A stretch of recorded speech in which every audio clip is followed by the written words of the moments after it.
Lumalabas sa investigasyon na mahigit 2 dekada na ang edad ng truck na umararo sa isang parlor sa Taytay, Rizal. Nito lamang Sabado, 6 ang nasawi sa aksidenteng yon. Nakatutok si Cedric Castillo. May benda sa ulo at mga tuhod, may sugat sa braso at balikat.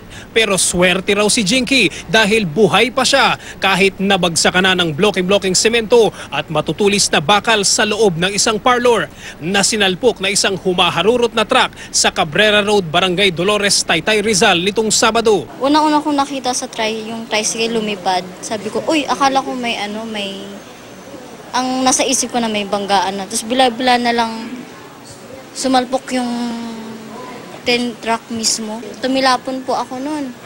Tapos yung mga bato, nakita ko na yung mga bato hanggang dito na po sa akin. Nagtungo si Jinky sa Rizal Provincial Prosecutor's Office para hintayin ang pag-inquest sa truck driver. Nabalitaan daw niya kasing nangako ang may-ari ng truck na sasagutin ang gastos ng mga biktima. 6 ang namatay sa insidente. Kung ano yung nagastos ko sa ospital, bayaran naman nila ako. Pwede pong ba malaman kung magkano yung nagastos? Nasa 10 na po. Naroon din ang may-ari ng parlor. Hindi raw siya makapagpagamot ng tinamong sugat sa likod. Ang gusto ko lang mangyari, sir, katulad ngayon, ilang araw na wala akong kita, di ba? Ay sayang naman. Pakain ko sa pamilya ko. Basta ipayos lang nila. Pati lahat ng laman ng parlor ko, maibalik nila. Pasado 3:00 ng hapon, dumating na ang driver ng truck para ma-inquest sa reklamang reckless imprudence, resulting in multiple homicide, multiple physical injuries at multiple damage to property. Tumanggi siyang magbigay ng pahayag. Sa pinangyarihan ng aksidente, makikita ang natalupang bahagi ng punong akasya na tinamaan ng truck. Kapansin-pansing pinapayungan na ng malaking puno ang magkabilang lane ng kalsada. Sa makapal na sanga nito sa itaas na bahagi, sumalpok ang container na kargo ng truck.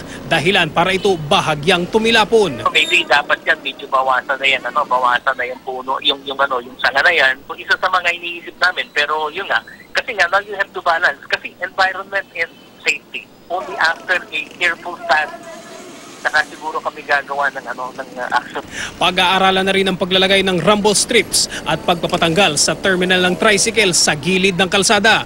Sa Certificate of Registration ito, 1991 model ang naaksidenteng cargo truck. Nakita natin na medyo may kalumaan na rin yung base doon sa investigador natin, sa interview natin doon sa driver, na sabi niya talagang lumusot yung preno niya. Ayon sa Taytay Police, 5 sa mga sugatan ang nasa ospital pa rin. 2 sa kanila ang under observation dahil sa tinamong pinsala sa ulo. Cedric Castillo, Nakatutok, 24 Oras.